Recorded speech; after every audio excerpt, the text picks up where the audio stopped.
sourd qui n'entend rien du tout. Tu t'en fous des dieux, tu te moques de sa Bible, mais un jour, tu couleras des larmes pour tout cela. Tu vas couler des larmes, tu vas... Demande à Dieu que c'est ça que le Seigneur puisse t'enseigner. Tu vas maintenant prier que c'est ça que le Seigneur te glorifie. La Bible déclare, l'homme ne vivra pas seulement du pain, mais toute parole qui sort de la bouche de Dieu. C'est pour ça que c'est ça que tu vas commencer à prier Dieu. Demande à Dieu que sa parole puisse changer ta vie. Demande à Dieu que sa parole puisse te bénir. Tu dois aussi prier pour l'homme de Dieu, que le Seigneur envoie à Dieu ce soir des paroles de ta part. Tu vas demander à Dieu que le Seigneur l'utilise puissamment, que le Seigneur puisse mettre sa bouche dans ta bouche et laisse ta voix. Commence à prier Dieu. Éternel et jamais de Dieu, je prie pour la parole de ce soir. Nous prions la parole de Dieu. Nous avons semé les gloires qui parlent les hommes. Voilà le pourquoi que nous prions, Seigneur, de vouloir la parole de Dieu. Seigneur, parle encore de ce que nous avons.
Que Dieu te bénisse encore ce soir. Que Dieu te donne ce que tu as besoin ce soir. Oui, bien-aimés, nous sommes arrivés au moment de la parole. Comme toujours, nous disons qu'à chaque fois, l'homme de Dieu est toujours inspiré. Et ce soir, nous allons encore recevoir l'homme de Dieu, bien-aimé, qui nous parle plusieurs fois dans ce lieu. C'est un homme que tu connais déjà. Donc, sans plus tarder, lorsque j'invite le docteur Nicéphore, acclame les secours, acclame les voix de moi,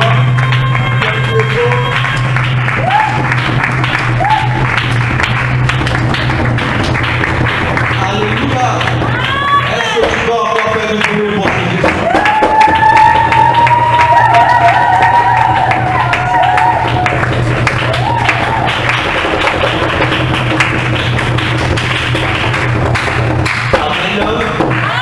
Pendant que nous sommes toujours debout, je vais demander au modérateur de nous lire notre passage de ce soir, Ecclésiaste chapitre 1, le verset 9 au verset 10e.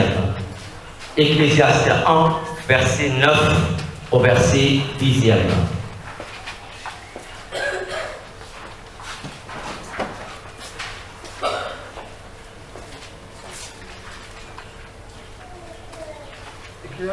Ecclésiaste 1, verset 9 à 10.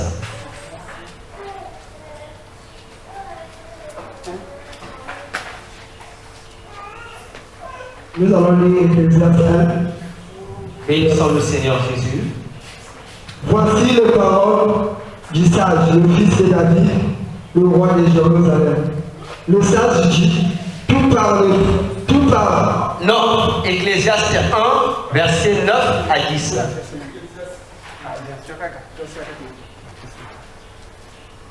Je peux lire. Ok. Il y a une question, il y a décalage de version avec ce nom.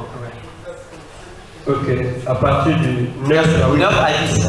Ce qui a été, c'est ce qui sera, et ce qui s'est fait, c'est ce qui se fera. Il n'y a rien de nouveau sous le soleil. S'il est une chose dont on dit voici ceci, c'est nouveau, cette chose existait déjà dans les siècles qui nous ont précédés. Amen. Amen. Nous acclamons encore pour la parole de Jésus. Nous pouvons nous asseoir. Bien-aimés, dans le nom de Jésus, je nous dis encore bonsoir. Nous allons partager sur ce passage de la Bible. Et mon thème, pour ceux qui écrivent, mon thème 2025, 2 points.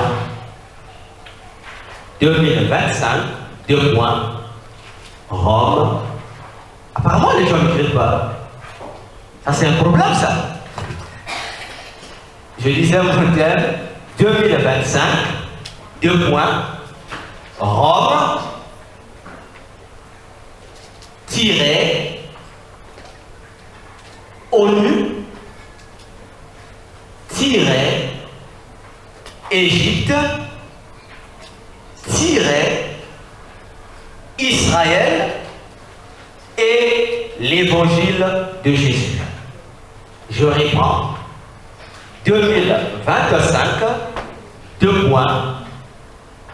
Rome, trait d'union. ONU, trait d'union. Égypte, trait d'union. Israël et l'évangile de Jésus. Église, est-ce que ça va? Donc, tes yeux. Ce tableau fonctionne? Ou c'est le marqueur? Bon, la prochaine fois que je serai ici, j'apporterai le marqueur. Alors, ce thème que nous allons partager, ça semble être difficile à comprendre, mais nous allons le comprendre si facilement avec la parole de Dieu. Le texte d'Ecclésiaste que nous venons de lire tout à l'heure est un texte révélateur qui va nous aider à décortiquer ce thème si complexe. Parce que les résumés de ce passage d'Ecclésiaste, c'est qu'il nous dit qu'il n'y a rien de nouveau sur la terre. Que ce qui existe a déjà existé. Alléluia. Ce que tu vois aujourd'hui pour Ecclésiaste, ça a déjà existé quelque part autrefois dans un passé donné. Alors, les pays que nous venons de citer, Rome, ONU, Égypte, Israël, voyez que lorsque nous parlons de Rome, aujourd'hui, c'est le nom de la capitale d'un pays, d'abord l'Italie, c'est sa capitale. Mais attention, nous ne parlons pas de Rome en tant que capitale de l'Italie. Attention, parce que à l'intérieur de Rome, à l'intérieur de la capitale de l'Italie, il y a aussi un pays qui est, et ce pays qui est, aujourd'hui ce pays s'appelle le Vatican, mais autrefois, ce pays qui est appelé aujourd'hui le Vatican s'appelait l'Empire romain, et on l'appelait Rome par rapport à Romain. Donc, la Rome dont je parle ici, je ne parle pas, je le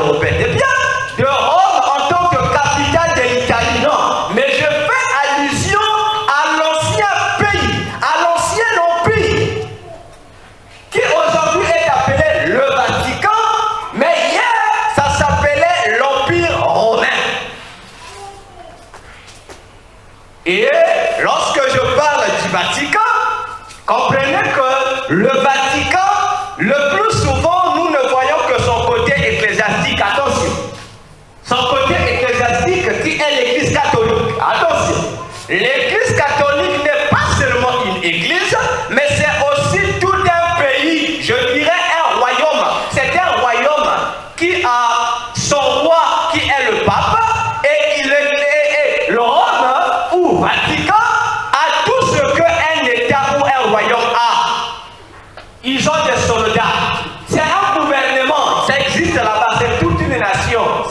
Et le pape, c'est le roi qui gère cette nation. Alléluia. Comprenez-moi très bien. Je vais dire des choses compliquées, mais qui seront très simples pour nous permettre de comprendre cette année que nous avons mis en 2 points 2025, dans laquelle vous et moi, nous sommes maintenant. Je parle de l'ONU. L'ONU n'est pas un pays. L'ONU, nous connaissons l'ONU, Organisation des Nations Unies. Je pense bien dans cette salle, les élèves qui préparent le CP, plutôt le BPC et le baccalauréat savent très bien c'est quoi l'ONU. Organisation des Nations Unies. C'est une structure qui a été créée ou mise à jour pendant la période de la Deuxième Guerre mondiale, en 1945. C'est pendant cette période que l'Organisation des Nations Unies a été installée, pendant que la Deuxième Guerre mondiale, qui a débuté le 1er septembre 1939, se déroulait. Il y a eu ce qui se nommait les guerriers du combat. Les pays, les États-Unis, la France, le Royaume-Uni, et la Russie, disons, les grandes puissances, s'étaient décidées pendant que la Deuxième Guerre mondiale se déroule, pendant que Adolf Hitler, l'Allemagne, est en train de faire la guerre à presque toute l'Europe, les mêmes puissances vont se réunir quelque part pour créer des conférences qui vont permettre la création de plusieurs choses, parmi lesquelles figure également l'Organisation des Nations Unies, baptisée l'ONU. Amen. Nous avons l'Égypte. Ah, ça on connaît. L'Égypte est un pays, la Bible en parle. Et jusqu'à aujourd'hui, c'est resté le même pays. L'Égypte, c'est resté le même pays. Bon, aujourd'hui, c'est le pays qui se situe dans le continent africain. Bon, autrefois, comme il n'y avait pas de continent, on savait seulement que c'était l'Égypte. Et nous avons aussi un autre pays, Israël, qui est aussi un pays qu'on pourrait expliquer ici, parce que tous ici, nous connaissons Israël. Alléluia. Et à côté, je parle de toutes ces structures devant ou face à l'évangile de Jésus. Et nous allons maintenant comprendre, avant d'arriver là, quelle est la relation entre ce que nous allons partager par rapport à ce pays et à 2025 dans laquelle nous sommes, et par rapport à Ecclésiaste qui rappelle que ce qui existe avait déjà existé. Alléluia. Pour dire que l'année 2025, d'après Ecclésiaste, a déjà existé. On saura si Ecclésiaste, pasteur, nous a menti ou il n'a pas menti. Bon, ce que je sache déjà, c'est que la parole de Dieu ne ment jamais. Alléluia. 2025. Je dis bien 2025. Une année qui a été, je dirais ainsi, révélée dans les églises, particulièrement la nuit du 31 décembre 2024. C'est au cours de ce réveillon, de cette nuit de prière, que la plupart des églises du monde révèlent l'année suivante. Pour nous ici, l'année 2025. Alléluia. Pour dire, lors de cette nuit du 31 décembre 2024, les églises nous ont donné des orientations de l'année. N'est-ce pas? Pasteur, il n'y a pas une année qui est ici. Donc, sur le moment, le pasteur Armand aussi a donné l'orientation de l'année 2025. Comme les restes des églises. Alléluia. Bien, là, la question est celle de savoir. Lorsque nous, les hommes de Dieu, nous donnons l'orientation par rapport à l'année prochaine, cette orientation vient d'où?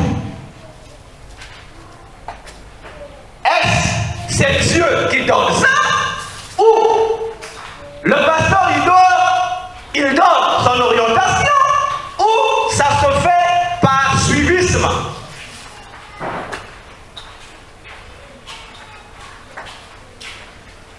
Et c'est la question que nous devrions nous poser chaque fois que nous, pasteurs, chaque fois que nos bergers, nos pères spirituels arrivent dans la nuit du 31 décembre, lorsqu'ils disent, voilà cette année qui va commencer, voilà l'orientation, voilà ce que l'Éternel a dit, voilà les signes de l'Éternel. J'ai déjà fait cette expérience avec le pasteur. Je me rappelle, c'était dans un séminaire ici, je crois, Jésus le Sauveur du monde, si je ne me trompe pas. J'ai posé au pasteur la question devant l'assemblée. J'ai dit, pasteur, le thème là, que tu as donné, ça venait d'où? C'est toi-même en tant que pasteur, tu as donné parce que tu as vu qu'il y avait un manquement? Ou c'est Jésus qui t'a donné? Bon, pour ceux qui étaient là, le pasteur a dit, pendant que je priais, c'est ce que le Seigneur m'a donné. Alléluia. Le pasteur n'a pas cherché le mot. Le pasteur n'a pas cherché à réfléchir. Parce que lorsque quelque chose est vrai, lorsque c'est Dieu qui te l'a donné, tu ne vas pas rougir. Tu ne vas pas te fâcher. Le pasteur dit Dieu me l'a donné et voilà, il confirme. Mais lorsque tu vois un homme de Dieu, tu lui poses une telle question, il se fâche. Comprends que ce qu'il dit au nom de Dieu, il ment. Alléluia. Parce que c'est vrai, chaque année, il y a une orientation annuelle que le Seigneur Jésus donne pour sensibiliser son peuple, son église, les chrétiens que vous et moi nous sommes, afin de pouvoir nous permettre d'arriver quelque part là où lui veut que nous puissions arriver. C'est ce que j'appelle souvent l'orientation annuelle principale. C'est comme le grand thème qu'il donne pour vous permettre, vous, son peuple, de savoir que dans cette nouvelle année, par exemple 2025, qu'est-ce que vous devriez faire pour lui? Et cela va vous permettre de marcher dans le plan que lui a fixé, que lui a établi en faveur de 2025 pour votre joie, pour votre bonheur. Et ce bonheur-là, c'est quoi? C'est l'enlèvement des l'église. Je répète, l'orientation annuelle qui est donnée à l'église, l'orientation annuelle principale, c'est pour aider les chrétiens à mieux se préparer pour l'enlèvement de l'église. Alléluia. Ah, toi tu disais, ah, c'était pour le mariage. Non. L'orientation de l'année est donnée par le berger qui reçoit de Christ pour pouvoir nous aider, mettre devant nous des escaliers qui nous permettront d'arriver au lieu du rendez-vous. Parce que Jésus revient bientôt et il est déjà à la porte. Alléluia. Pasteur Armand, je peux encore te déranger. Nous allons, bon, on ne va pas lire, je vais expliquer. La Bible nous dit que nous, l'Église, nous avons pour référence Israël. C'est-à-dire Israël de l'Ancien Testament. Alléluia. Pas l'Israël d'aujourd'hui, non. L'Israël, je vais bien parler. L'Église, nous avons pour référence de notre voyage, de notre enlèvement, c'est l'Israël de la Bible. Plus précisément, Israël qui a été en Égypte. Et c'est ce que l'apôtre Paul déclare aussi dans Romains 15, le verset 4. L'apôtre Paul le dit, Romains 15, le verset 4. Dans 1 Corinthiens 10, le verset 1 au verset 11, il le dit bien.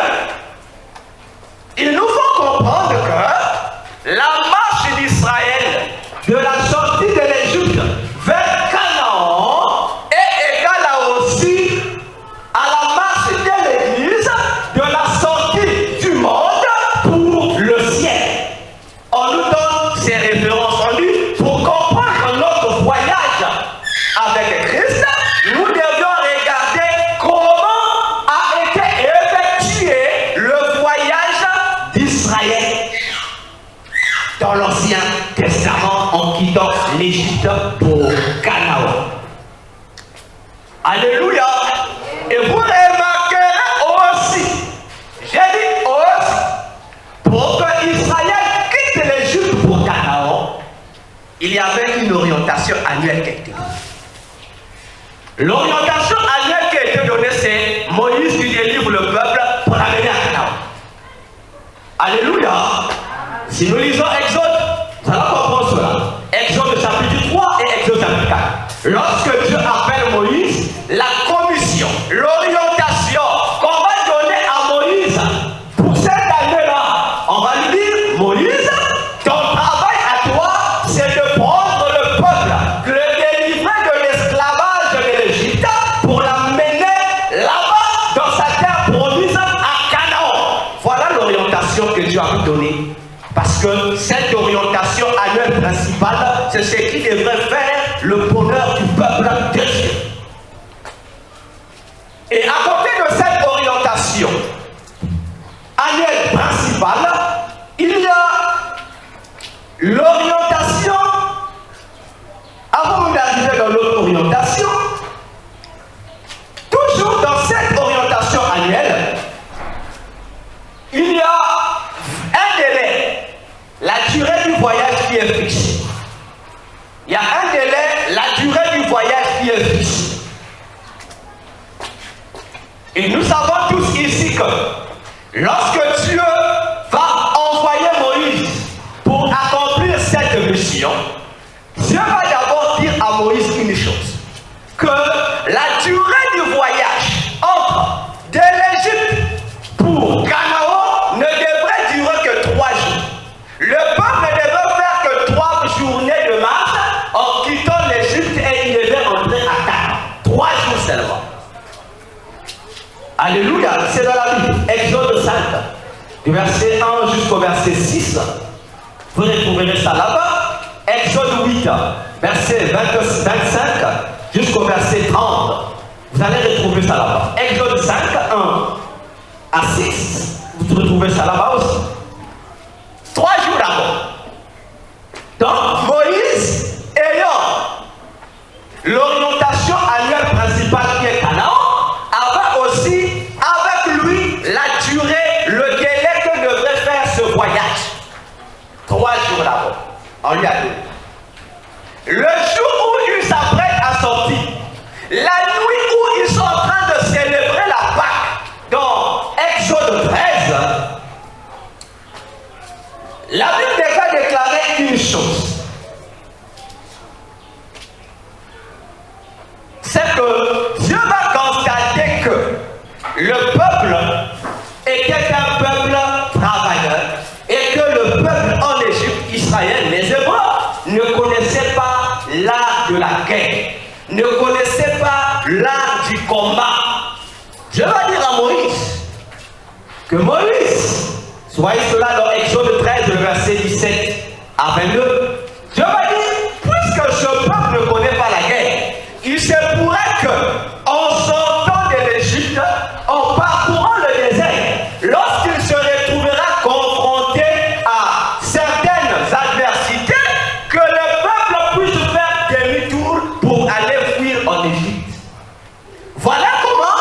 la durée du voyage qui devrait faire 3 jours seulement va quitter de 3 jours pour aller à 40 ans.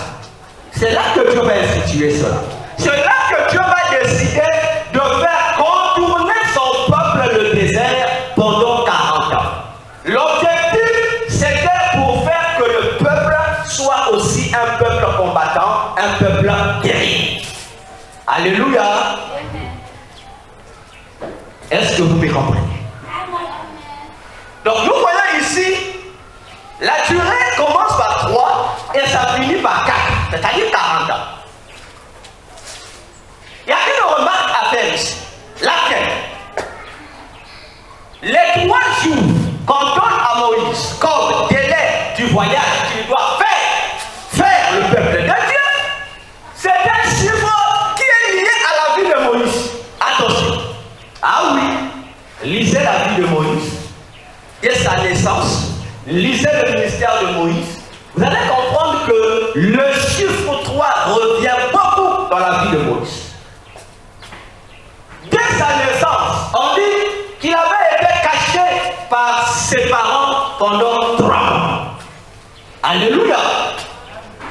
Si vous regardez aussi, même le nombre 40, ça revient aussi plusieurs fois dans la vie de Moïse. On va se dire, mais est-ce une coïncidence? Pourquoi le même chiffre, pourquoi le même nombre revient dans la vie de Moïse? Attention. Ecclésiaste a flashé, a dit, ce que tu vois aujourd'hui, ce n'est pas quelque chose de nouveau, c'est quelque chose qui a déjà existé autrefois. Alléluia. Donc, en réalité, lorsque un serviteur de Dieu est mandaté par le Seigneur Jésus pour accomplir une mission, le serviteur doit comprendre que la mission qu'il a reçue de Jésus, c'est déjà vécu dans sa propre vie. C'est la chose à laquelle les hommes de Dieu que nous sommes ne prêtons pas attention. C'est-à-dire, le travail que le pasteur Armand fait aujourd'hui dans son ministère, dans cette église, c'est un travail, s'il fouille bien dans sa vie, il va se rendre compte que c'est du déjà vécu. Alléluia. Parce que qu'est-ce que Dieu nous fait faire? Il sait déjà que ce que nous avons été hier, il connaît. Maintenant, il nous prend comme pour nous inviter, nous serviteurs, nous servantes, à corriger nos propres erreurs du passé dans la vie des frères et des sœurs que lui-même nous soumet pour les conduire. Si les hommes de Dieu prêtaient attention à leur vie, ils vont comprendre que ce qu'ils font, c'est déjà vécu dans leur propre vie. Rien de nouveau. Alléluia. Mais attendez. Mais si déjà on voit avec le chiffre 3, ça revient dans la vie de Moïse. Le chiffre 40, ça revient dans sa vie. Ah oui, ça revient dans sa vie. Vous allez voir que Moïse sort de l'Égypte, il a quel âge? Il sort de l'Égypte lorsqu'il a 40 ans depuis l'Égypte. Il revient en Égypte à quel âge? 40 ans plus tard, il revient, il a 80 ans, il revient en Égypte. 40 ans plus tard, il meurt. Alléluia, il meurt. Donc il va aussi mourir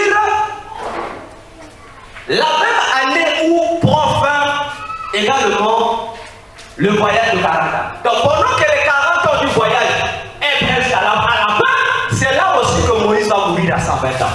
Et si vous divisez 120 ans par 3, ça vous donne combien de 43? Alléluia. Mais ce qu'il faisait, c'était pas nouveau, c'était déjà vécu. En Égypte, Moïse était qui? Il était prince. Il gérait le peuple. Lorsqu'il a fui l'Égypte, à Madian, il était un berger, il gérait les brebis. On lui a fait que refaire ce qu'il faisait déjà autrefois. Mais on change simplement d'objet. Si Moïse pouvait gérer des cabris, il pouvait gérer des moutons, il pouvait gérer des bœufs de son beau-père. Je dis donc Moïse a la capacité de gérer un peuple. Dieu prend, il prend les bœufs, il les convertit en des hommes. Il prend les moutons, il les convertit en des personnes. Il ne les gérer. Alléluia. Si le pasteur Armand, pendant qu'il était encore païen, comme il a dit la dernière fois, pendant qu'il aimait la bagarre,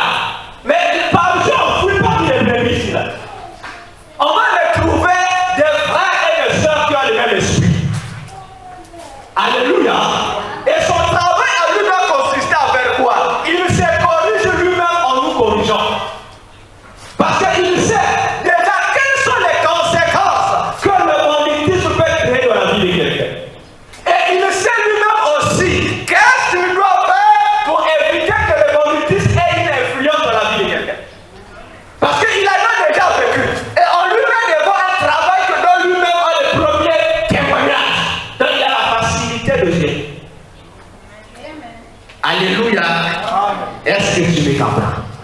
Donc, lorsque on te donne un travail à faire, peu importe le travail, même si on te dit balayer l'église. Donc, pendant que tu as tenu le balai là, pense à ce que je t'ai dit. On te demande de faire un travail que tu as déjà fait ou que tu as déjà subi dans ta vie. Alléluia. Dieu change juste la composition de l'élément. Est-ce que ça va? Est-ce qu'on peut acclamer pour le Seigneur? À côté de l'orientation annuelle principale, on ajoute à Moïse des orientations particulières. Moïse savait que l'orientation annuelle, c'est atteindre Canaan. Alors Dieu va ajouter des sous-orientations. Toutes ces sous-orientations n'ont que pour objectif d'aider la grande orientation annuelle d'être atteinte. Dieu va dire à Moïse, tu vas construire le tabernacle. Dieu va dire non, tu vas instituer le sacerdoce. Tu vas instituer la classe des serviteurs qui doit travailler dans le sacerdoce. On donne à Moïse, on ajoute. Beaucoup de choses, si vous lisez la parole, ont été ajoutées dans cette classification annuelle, particulière. On a donné à Moïse. Mais si vous regardez, vous verrez bien que tout ce qu'on a ajouté à Moïse ne venait pas pour combattre l'orientation officielle. Ça venait aider les gens à mieux s'imprégner de cette orientation-là. Alléluia. Parce que les orientations particulières de l'année qui sont ajoutées sont des atouts, sont des équipements qui doivent aider le peuple de Dieu à mieux comprendre la vision qui est donnée. Je suis dans le passé, je suis dans la référence. Je vais revenir dans le présent. Alléluia. Et au final, on a donné l'orientation annuelle principale, Canaan. On a donné les orientations, des sous-orientations particulières ont été données. Mais l'ensemble de ces orientations-là particulières qui ont été données, c'était pour vous. Et l'orientation annuelle principale, les deux. Quel est l'objectif Canaan? Mais pourquoi atteindre Canaan? Dieu avait simplement besoin d'une chose. C'est que le peuple aille le servir. Que le peuple puisse l'offrir, lui donner, lui faire des sacrifices et des holocaustes. Parce que Dieu est compliqué. Dieu délivre le peuple sur la captivité. L'objectif, c'est que lorsque le peuple devait arriver dans la terre promise, que le peuple puisse l'adorer. On dit, mais Dieu est bizarre. Le peuple sur le moment s'attendait que Dieu les sorte de l'Égypte pour les amener à Canaan pour dire que c'est des milliardaires. L'objectif là, c'est les cadeaux que Dieu a donnés. L'objectif principal de Canaan, c'est que le peuple d'Israël puisse adorer leur Dieu. Alléluia. Je reviens au présent. Nous aussi, l'Église, l'objectif de l'enlèvement, c'est quoi? Alléluia. Donc toi tu penses déjà au ciel là-bas, tu vas être milliardaire. Tu vas être milliardaire. C'est pour que nous allions servir Christ là-bas. Alléluia. Maintenant pour arriver là-bas, aujourd'hui on est en 2025. Comme je le disais, 2025 n'est pas une année nouvelle. C'est une ancienne année qui est revenue. Est-ce que tu le sais? Là, j'aime les élèves. Comme je vois les tenues ici, j'aime les élèves. On va faire les calculs ici avec les élèves. L'année 2025 est une année ancienne. Ah oui, ce n'est pas une nouvelle année. C'est une nouvelle année pour ceux qui ne connaissent pas. Mais en fait, c'est une ancienne année qui est revenue. Le mercredi d'aujourd'hui, nous sommes le 5. Le mercredi 5 mars 2025 est un mercredi qui a déjà existé autrefois. Ah oui. Salomon a dit dans Ecclésiaste 9 à 10 que ce qui existe a a déjà existé. Ah oui, on va le démontrer. L'année 2025 n'est rien d'autre que l'année 1969. C'est la même année. Ah oui. Si tu prends le calendrier de 1969 et le calendrier de 2025, c'est le même calendrier, pasteur. Le A à Z, le même calendrier. Alléluia. Est-ce que c'est une coïncidence? C'est la même année, le même calendrier, les mêmes jours. Du premier jusqu'à la fin, jusqu'au 31 décembre, les mêmes jours. Alléluia. Église, faisons attention. Lorsque les années du passé reviennent, c'est pour dire ce qui a été va revenir. Alléluia. Israël a pourtant bien été délivré de l'Égypte. Mais ce ne sont pas tous les Hébreux qui ont atteint Canaan. D'ailleurs, la Bible dit, tous ceux qui avaient été délivrés de l'Égypte là, donc toute cette génération, près de 2 millions de personnes, suivez bien, près de 2 millions de personnes sont sorties de l'Égypte. Ils ont mangé la nuit. Ils sont sortis joyeux de l'Égypte, libérés de la domination de Pharaon. Mais la Bible dit, dans les 2 millions là, dans les 2 millions, il n'y a eu que 2 personnes. Dans la génération des 2 millions, il n'y a eu que 2 personnes qui sont rentrées à Canaan. Dans leur génération. Le nouveau peuple qui est rentré à Canaan, l'Israël, les Hébreux qui sont rentrés à Canaan, ce sont une nouvelle génération qui est née au désert. Alléluia. Alléluia. Recevoir Jésus dans la vie comme Seigneur et Sauveur, c'est bien. Aimer être à l'église, c'est bien. Alléluia. Servir Dieu, c'est bien. Faire tout ce qu'on fait pour Jésus, c'est bien. Mais la fin compte, la fin est mieux. Toujours Salomon, il dit, la fin d'une chose vaut mieux que son commencement. Alléluia. Jésus revient. Est-ce que tu seras enlevé? C'est ça la question que tu dois te poser. Est-ce que tu seras enlevé? Tu m'as dit oui, j'avais reçu le Seigneur. Même le jour où j'ai reçu le baptême, j'ai parlé au nom. On va dire c'est bien. Maintenant, encore, on va te poser la question. Pourquoi tu n'as pas été enlevé? Pourquoi as-tu raté l'enlèvement? Pourquoi Jésus ne t'a pas pris? Ah, quelle sera ta réponse? Alléluia. Ce jour-là, on a trop maudit nos pasteurs. Ah, pasteur, malade. Ah, pasteur, occupé. Mais ce jour-là, ta propre conscience va te dire, ah, maman, tu es resté, c'est à cause de ceci, c'est à cause de cela. Alléluia. Fais attention avec ton salut.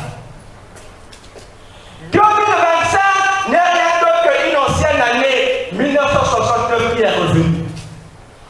Les élèves, faites-nous les calculs. Calculez l'année 1969. Faites 1 plus 9 plus 6 plus 9, ça donne combien? On va calculer l'année 1969. 1 plus 9 plus 6 plus 9, ça donne combien? Ça donne combien? Est-ce que c'est une coïncidence? Parce que 2025 égale à l'an 2000 plus 25 ans. Alléluia. Faites encore un autre calcul, on va comprendre. De 1969 pour arriver en 2025, il y a eu combien de cas? Après combien d'années l'année 1969 est revenue en tant que 2025? Faites les calculs. 1969 moins 2025. Après combien d'années? J'aime la Bible parce qu'il y a tout dans la Bible. Ça fait combien? Les élèves, vous êtes d'accord? Vous avez bien calculé. Donc, 56 ans après l'année, l'ancienne année qui était passée,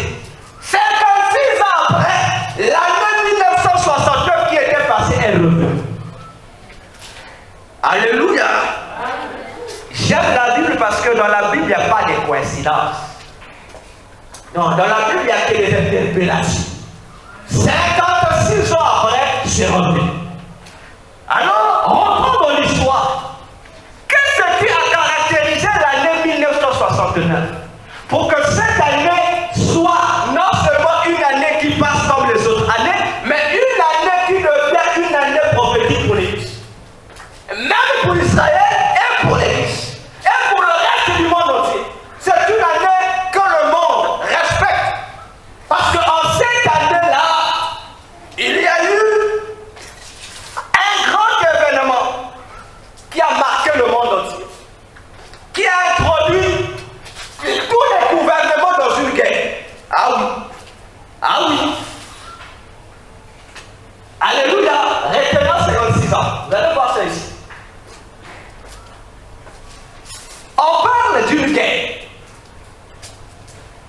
Cette guerre a opposé l'Égypte contre Israël, la France et le Royaume-Uni, encore appelé l'Angleterre ou la Grande-Bretagne. Cette guerre-là a opposé l'Égypte et Israël en alliance avec la France et le Royaume-Uni. Suivez-moi bien. En Égypte, il y a d'abord cette guerre s'appelle la crise du canal de Suez ou encore l'opération Kadesh. Pour ceux qui sont à l'école, sûrement vous avez déjà étudié cela. Lorsque vous allez rentrer dans après la Deuxième Guerre mondiale, dans la période de la guerre froide, ceux qui sont encore le bac, vous allez voir ça. Donc dans la période de la guerre froide, vous allez voir ça. La crise du canal de Suez. Vous allez étudier ça là-bas.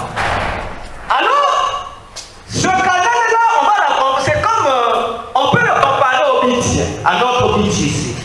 C'est un couloir.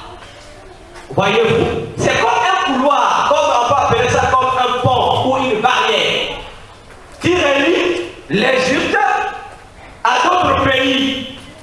Alors, Israël avait besoin du pétrole.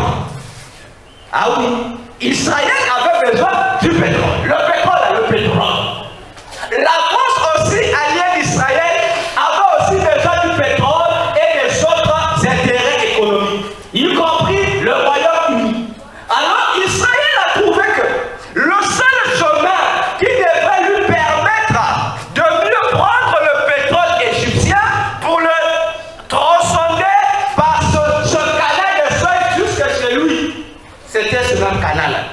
Mais parce que le canal de Douai appartient à l'Égypte. Et le gouvernement égyptien jusqu'à aujourd'hui ne s'entend pas avec Israël.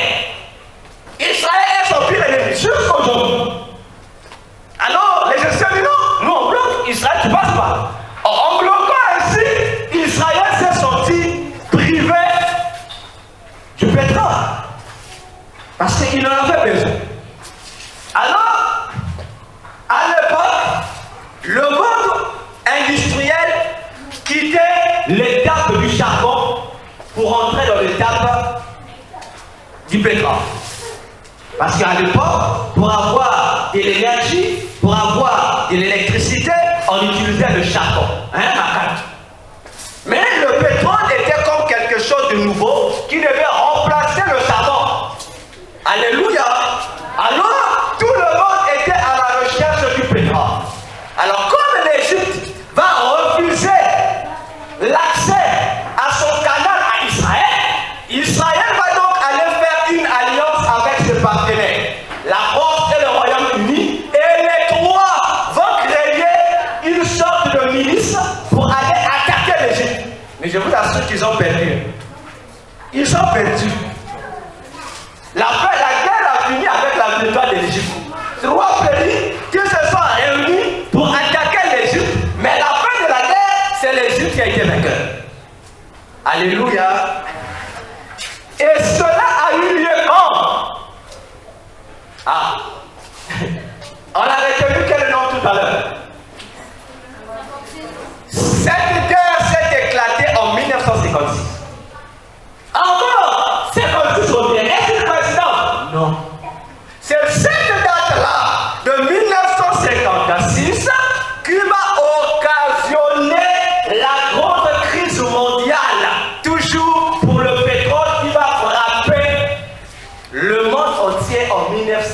69. Alléluia. Est-ce que l'église me suit? Pour dire que 56, si ça revient, l'année là, si c'est revenu, et une parenthèse. Pendant qu'il y a eu cette guerre, l'Égypte contre Israël, la France et le Royaume-Uni, mais cette guerre va donner une force à un nouveau pays. Autrefois, on l'appelait l'Union soviétique, l'URSS. Aujourd'hui, ça s'appelle la Russie. Ça va permettre à la Russie de se répandre en Afrique et au Moyen-Orient. Alléluia! Non, acclame pour la parole de Dieu.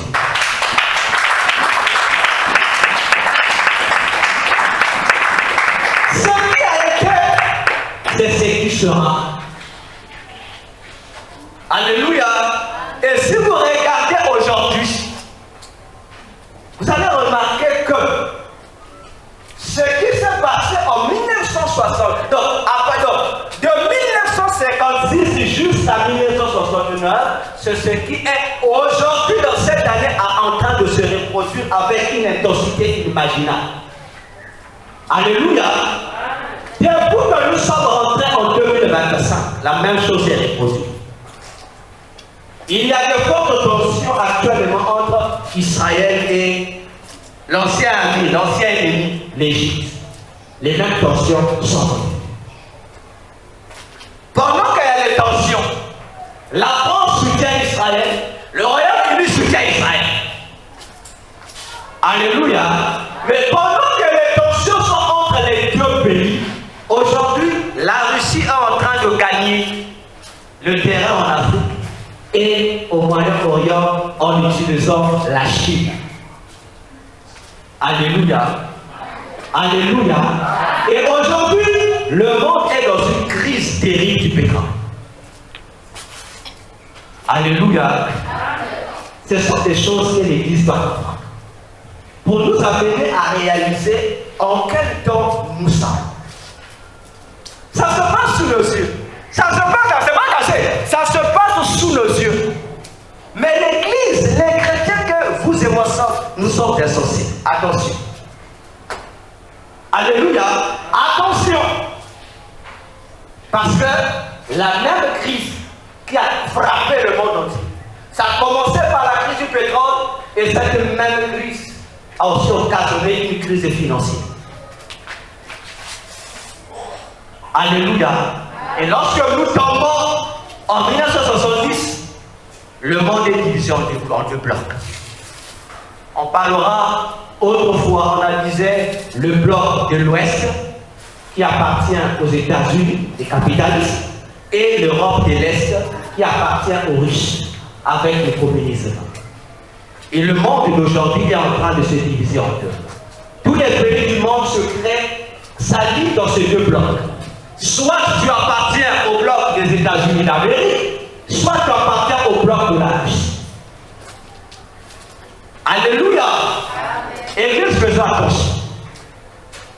On nous ramène dans le passé pour nous dire faisons attention.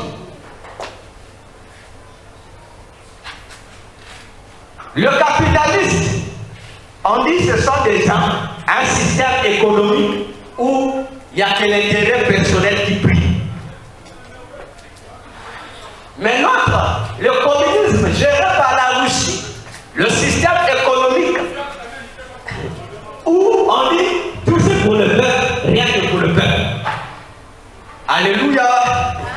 On retrouve deux idéologies qui sont en train d'influencer le monde. Je dis bien les capitalistes pour les États-Unis et de l'autre côté la Russie avec le communisme. Pourtant on parle des États-Unis, c'est l'unité pourtant, mais une unité qui prend de l'individualisme, il y a un problème.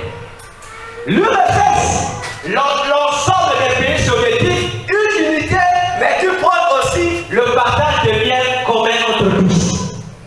Attention, si nous répartons dans la vie, vous allez remarquer que sur le plan religieux, ce sont les mêmes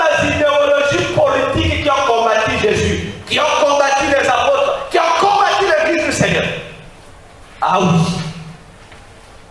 Regardez les pharisiens. Jésus a été combattu par les pharisiens et par les sadducéens. À l'époque des Juifs, ce sont les deux philosophies politiques et religieuses qui influençaient la nation d'Israël. Jésus est né, ces deux politiques s'étaient déjà imposées et s'enracinaient déjà sur Israël. Alléluia.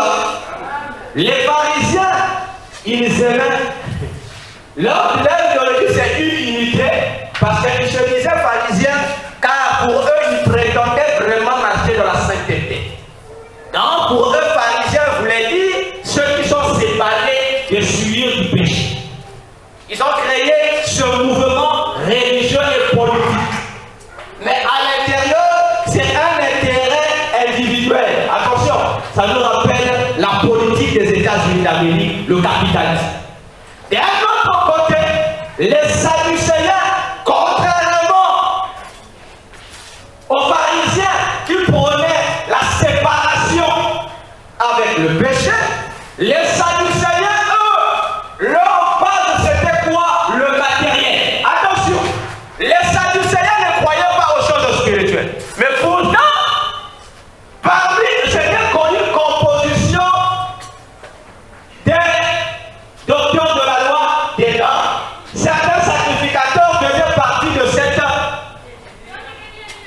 on va appeler ça de ce parti politique, des religieux, mais eux ne croyaient pas aux choses spirituelles. Eux, leur philosophie n'était basée que sur les choses matérielles. Alléluia. Est-ce que l'église vous me saisissez? Je me force à utiliser un langage simple pour permettre à tous de comprendre là où nous sommes en train de partir. Là où l'église est arrivée face au retour de Jésus pour l'enlever. Jusqu'à tel point que les sadducéens ne croyaient, parce qu'ils ne croyaient même pas que les anges existaient. Mais les pharisiens, contrairement à eux, croyaient. Donc pour les sadducéens, l'homme n'avait pas d'esprit, l'homme n'a pas d'âme, l'homme est seulement animal, l'homme n'a que le corps. Donc lorsque vous leur parlez des esprits, des démons, des choses spirituelles, pour eux vous êtes des idiots, pour eux c'est de la foutaise. Mais ils font partie des responsables religieux. Mais cette philosophie, c'est la même philosophie que partage jusqu'à aujourd'hui la Russie, c'est le communisme. Alléluia. Parce que chez les communistes, la religion n'a pas de valeur. Pour eux, ce qui est important, c'est quoi? C'est le matériel. Alléluia. Lorsque je parle du matériel, c'est ce que tu connais, et c'est la prospérité. Et c'est les biens. Donc les choses spirituelles, ce n'est pas leur problème. C'est pourquoi ce sont les communistes qui ont dit, ceux qui sont à l'école le savent, Karl Marx a dit, lorsque vous êtes en classe de seconde, lorsque vous voyez la philosophie, la leçon sur la philosophie et la religion, Karl Marx va dire que la religion est le pire du peuple. Il dit le problème c'est pas la religion, il dit il faut pas aller prier, il faut arrêter, Dieu n'existe pas. Ce qui existe c'est le travail. La mort de l'homme c'est le travail. Donc eux, les communistes, leur problème à eux, il dit le Dieu de l'homme c'est le travail. Alléluia. Hier c'était les pharisiens et les sadducéens. Aujourd'hui c'est les États-Unis d'Amérique et la Russie. Alléluia. Les deux se sont complétés. Pourtant, en temps normal, d'après la philosophie des pharisiens, ils ne pouvaient pas s'allier avec les sadducéens. Parce qu'eux, ils croyaient à la spiritualité. Les sadducéens ne croyaient pas à la spiritualité. Pour eux, Dieu n'existe pas. Donc Dieu n'est qu'un homme. Mais comment pouvez-vous aller vous dire il y a un problème? Il y a un problème. Alléluia. Comment peut-on expliquer que le pasteur avant ici présent, homme de Dieu, il va aller faire une alliance spirituelle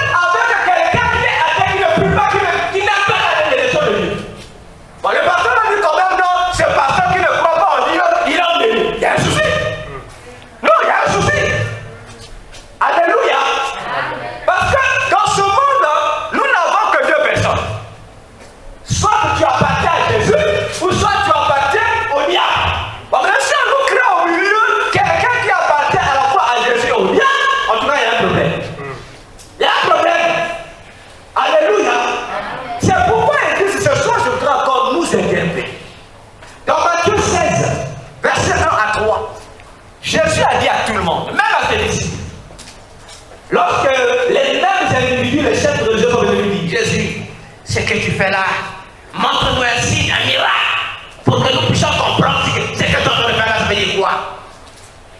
Alléluia. Jésus leur a dit, vous, lorsque vous regardez le ciel est sombre, vous devinez déjà, vous savez du ciel, non? Ah, vous le voyez donc.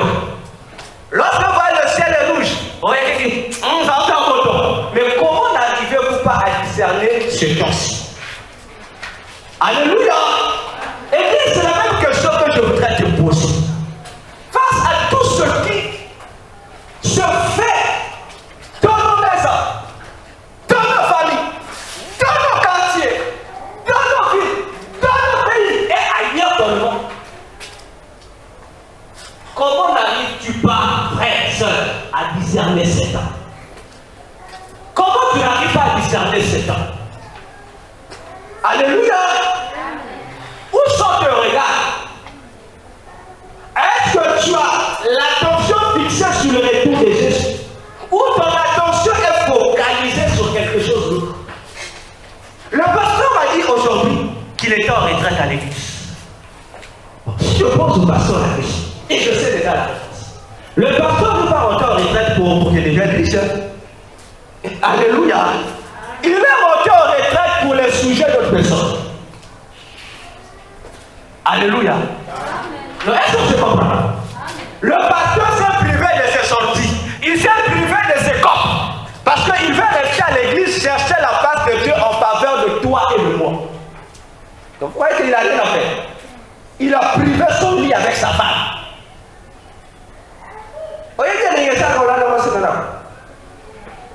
Alléluia. Mais il a laissé ça. Il a privé son lit. Parce que lui, il veut que toi et moi, que sont ces brebis qu'il dirige, que nous puissions comprendre notre marche avec Jésus. Alléluia. Que tu comprennes. Parce que, frère, sœur, le travail, oui, c'est une bonne chose. Mais je t'apprends que le travail devant ton salut n'est rien. Peu importe l'argent que tu peux avoir, peu importe les opportunités financières que tu peux avoir, aucune de ces bénédictions-là ne peut te donner le salut. Parce que le salut ne se trouve qu'en Jésus-Christ. Et pour bénéficier de ce salut, Jésus attend de toi que tu sois fidèle à lui.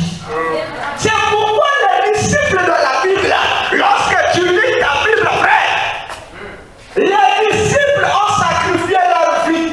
Ils ont réalisé que depuis longtemps, ils ont été trompés par les réalités de leur société.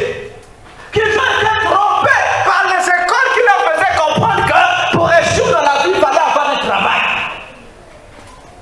Alléluia. Alléluia. Non, pour réussir dans la vie, tu n'as pas forcément besoin du travail. Le monde, ceux qui n'ont pas Jésus, ils ont besoin du travail. Mais toi qui as Jésus, tu as besoin de Jésus-Christ. Alléluia. Mais dis-moi, amen. Je n'ai pas dit que l'école est démoniaque, non. Ah non, je n'ai pas dit qu'on va aller travailler. Je te dis, si tu veux réussir dans la vie, mets Jésus au centre de ce que tu fais. Tu veux réussir dans la vie, mets devant Jésus. Dis Jésus, sois le Dieu de ta vie. Mais lorsque tu dis que Jésus doit être le Dieu de ta vie, ça ne se limite pas avec la bouche. En retour, tu dois être obéissant à Jésus. Tu dois suivre les recommandations que Jésus te donne. Alléluia. Et tu ne peux pas dire que tu es fidèle à Jésus que tu ne reçois pas les instructions de ton pasteur. Il y a un problème. Parce que ton pasteur, j'aime toujours les appeler, ce sont les petits célèbres de Jésus. Ton pasteur, c'est comme un père nourricier auprès de qui Jésus est venu te laisser pour ton éducation. C'est ton père, ton pasteur qui doit te montrer ce que Jésus donne comme instruction pour que ta vie soit meilleure. Ce n'est pas le professeur de l'école. C'est ton pasteur. Ah, pas toi si tu vas te fâcher. Que les intellectuels se fâchent. On n'en a rien à foutre avec eux. Alléluia. Frère, Paul disait dans le livre de Corinthiens 4,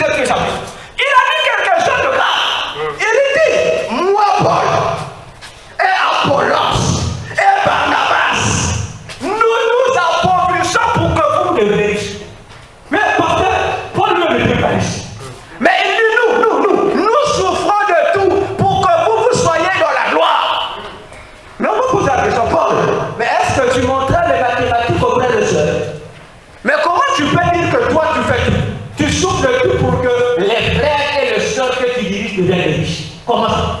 Comment ça? Quel est l'enseignement que Paul donnait? Paul ne donnait pas les dons de côté professionnel. Paul ne montrait pas aux gens, il parlait les 5 principes de la réussite.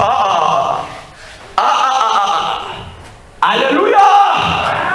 Ce que Paul montrait, c'est de rappeler aux chrétiens. Je n'ai pas honte de l'évangile de Jésus. C'est le salut de Dieu. Alléluia. C'est une puissance pour tous ceux qui croient. Une folie pour ceux qui ne croient pas. Frère, Jésus est tout puissant. Alléluia. Ce soir, je voudrais te dire, c'est bien de penser à la vie. C'est bien. Mais ceux qui pensent à la vie, ce sont les païens. Je veux te dire, si tu es là, tu continues toujours à penser à la vie, donc tu as compris. Tu dis pas vrai? Oui, parce que la même chose, c'est ce que vous avez. Je dis encore, si toi tu es là, on vous a pensé à la musique, tu es encore païen. Parce que, on dit ça ici, non? Pépélé.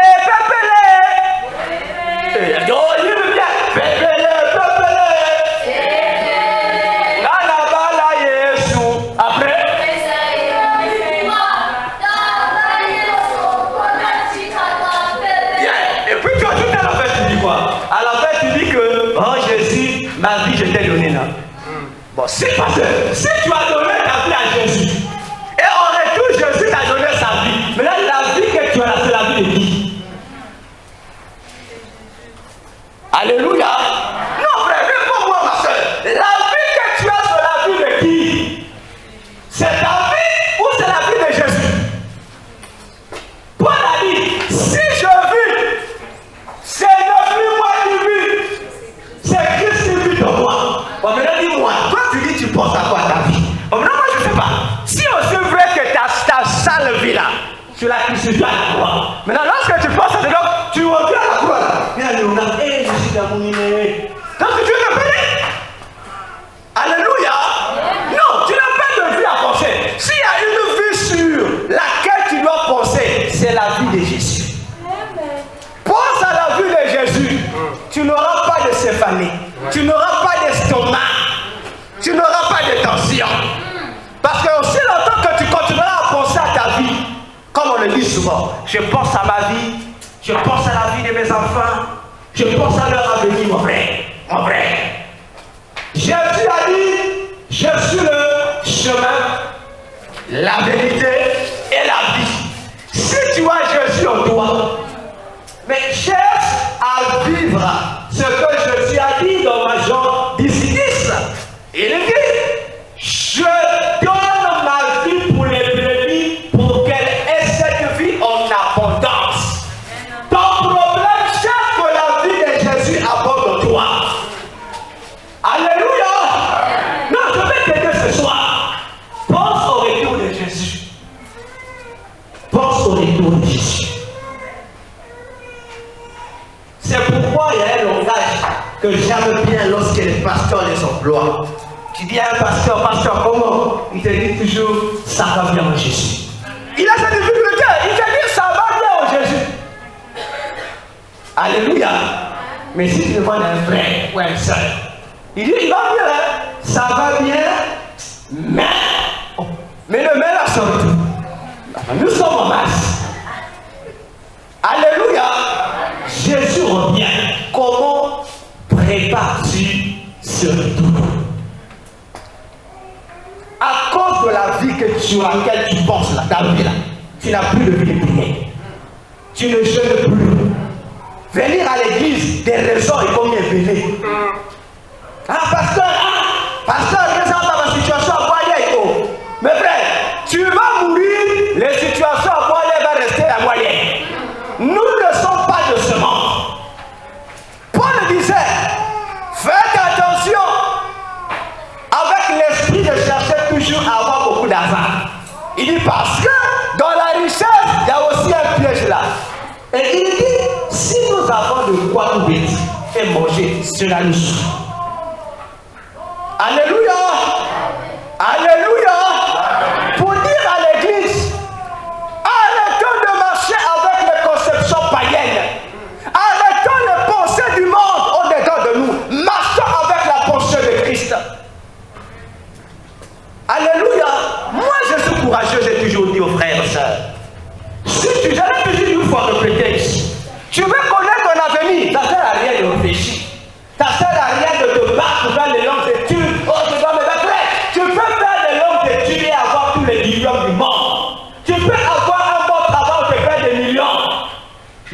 Jésus n'est pas dit en toi tu es zéro. Viens voir ton pasteur. Aussi vrai que si tu le considères comme ton père spirituel, dis pasteur, je veux savoir qu'est-ce que Jésus attend de moi sur cette vie-là. Frère, les chrétiens, nous venons voir les pasteurs pour tous les sujets. Tout. Ah, pasteur, je veux mettre au monde. Pasteur, je veux ceci. Mais demandons, pasteur, depuis l'année 2000 que tu as commencé cette œuvre-là, combien de pasteurs sont venus, pasteur, je veux connaître ce que tu attends de moi depuis que je me suis converti dans sa mission, dans sa moisson. En fait, qu'est-ce que Jésus veut que je fasse? Combien on fait? Pourquoi? Parce que dès que tu mets cette idée dans ton esprit, ta conscience t'accuse. Alléluia. Église, prenons conscience. Cherche à connaître qu'est-ce que Jésus attend de toi. Jésus a dit, tu peux gagner tous les biens de ce monde. Mais à quoi cela te servira-t-il si tu perds ton âme? C'est bien d'être bien de la vie, tous on veut ça. Mais dans le bien de la vie là, il y a un bien qui est meilleur. Le bien qui est meilleur, c'est quoi? C'est rester avec Jésus. Même si je meurs pauvre, le monde pourra se moquer de moi. Le monde pourra écrire mon histoire que ce monsieur était un pauvre. Mais au ciel, je serai heureux. Parce que j'aurai des honneurs. Le pauvre Lazare, on se moquait de lui sur la terre. Si le pauvre Lazare, j'ai toujours dit, vivait dans notre pauvre pasteur, on devait dire que toi, tu veux être prêté lié là. Toi, tu vis dans le péché. Parce qu'on peut dire, comment un chrétien vraiment qui craint Dieu peut souffrir à tel point? Non, frère, tu nous mens. Mais attention, il avait des ulcères, il était très pauvre. Si toi et moi on le voyait ici, mais que le ministère de papa, pardon, parce que ça c'est Tawa. Mais la Bible déclare après la mort, entre lui qui était misérable, vilain, chassé, insulté, ignore, et l'homme riche qui était posé dans la vie, qui était aperçu à la terre, lorsqu'ils sont morts, leur véritable vie s'est manifestée. Le plus riche qui se croyait riche. Mais Dieu lui a fait comprendre en réalité, ta richesse physique là c'était l'illusion. Tu n'étais qu'un pauvre. Mais le pauvre Lazare qui était méprisé de tous, mais c'était un big boss. Alléluia. Cherche d'abord à améliorer ta relation avec Jésus. Le temps de la fin est là. Jésus est à la porte. Quelles sont tes priorités de la vie? Quelles sont tes priorités de la vie? Alléluia. Frère, quelles sont tes priorités de la vie? Je vais finir par cette question. Chacun de nous doit réfléchir. Tel que nous sommes tous là, sûrement vendredi, il y aura culte ici. N'est-ce pas? Vendredi, culte ici. Pasteur a dit culte ici, présence obligatoire. Toi aussi, le même vendredi, tu as le BPC à l'école. Le même vendredi, pasteur a dit ici, on sera tous ici le matin. On va finir ici à 17h. Toi aussi, tu as le bac le même jour. Toi aussi, tu as le travail le même jour. Alléluia. Mais là, on te dit, qu'est-ce que tu vas faire?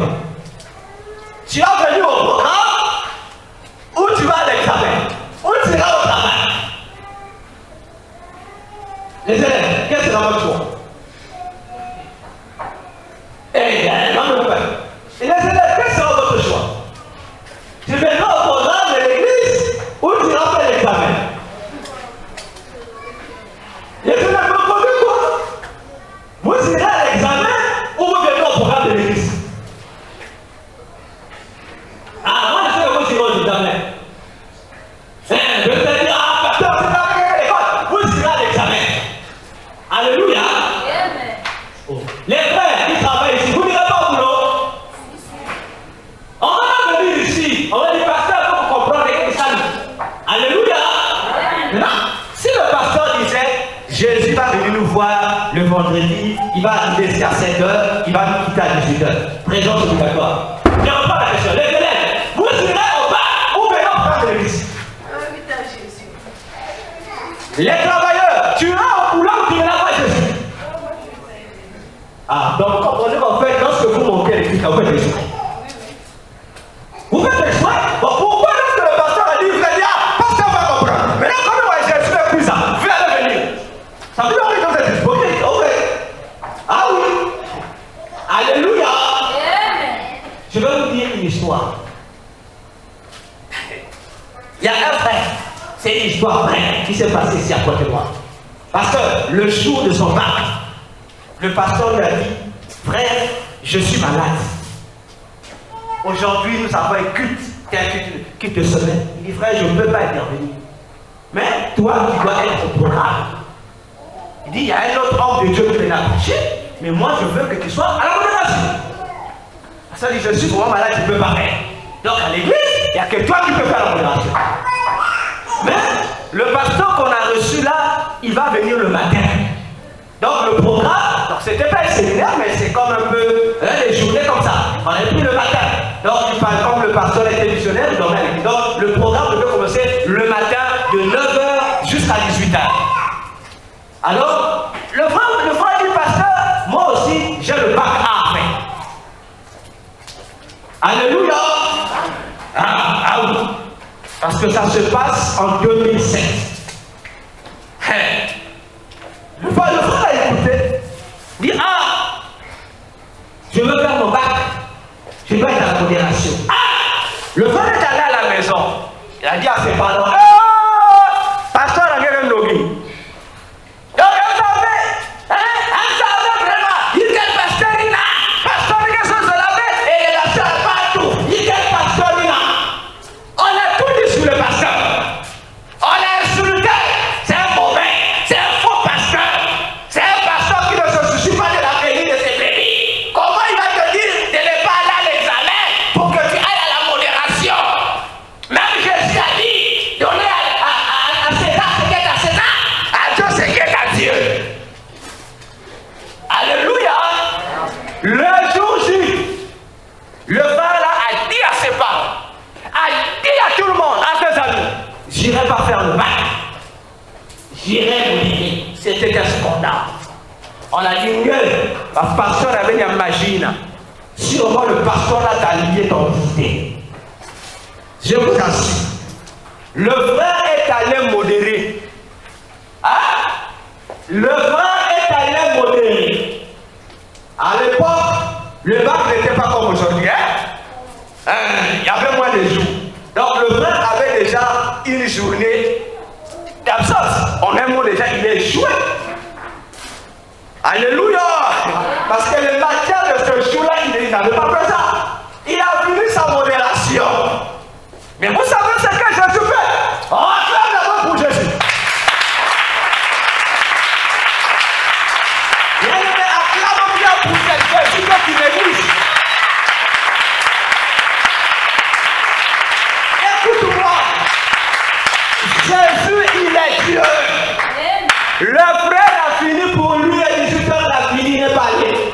Le frère a dit, hein, goût. Ah, goût. On dit, ah non, ça continue demain. Ah, je vais l'accommoder. Donc, tous les jours là, jusqu'à la fin du bac, le frère n'est pas allé. Ses parents se sont fâchés. Bah, cours école privée, il n'y a pas vrai. Bah, non, ce que ça n'est pas vrai. On doit casser l'église.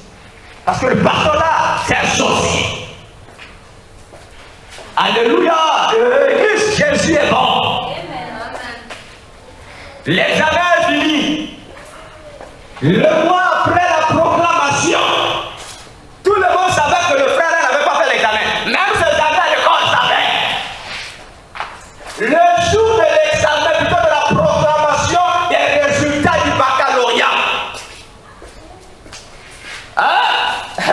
Le jeudi, ce jour-là, ce bien-aimé est sorti meilleur élève du Congo.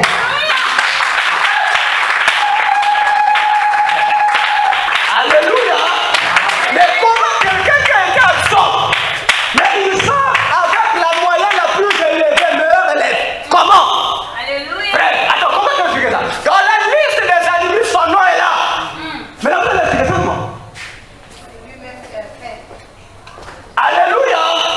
Les gens disent non,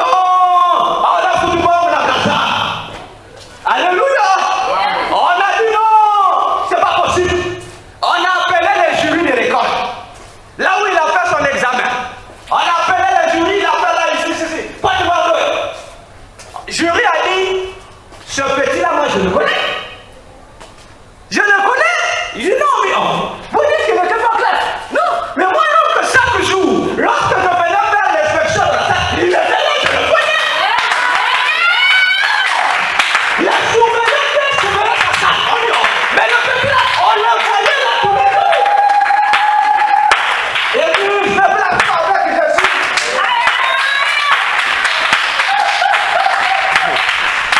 Alléluia.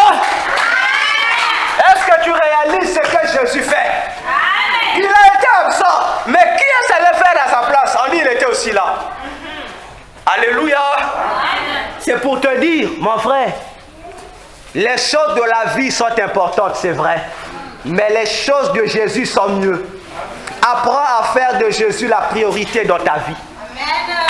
Je ne te dis pas de ne plus aller à l'école. Mais apprends à aller à l'école avec Jésus.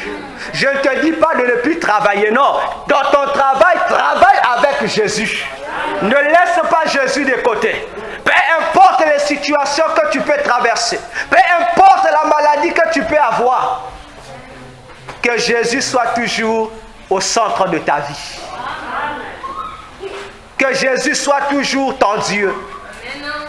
Et la fidélité de Jésus se manifeste aussi par ton dévouement dans sa maison où toi tu communies. Alléluia. Alléluia. Jésus revient bientôt. Son église est là. Arrêtons des raisons. Montrons à Jésus que nous l'aimons. Montrons à Jésus que nous ne venons pas ici seulement pour plaire à quelqu'un, mais que tu viens ici parce que tu comprends que cette œuvre, c'est ta moisson. Dans cette œuvre, il y a ton poste qui est là que toi, tu dois développer. Alléluia. Que le Seigneur vous bénisse. J'invite le pasteur pour 2 points de prière par rapport à la prédication. Nous acclamons le Seigneur.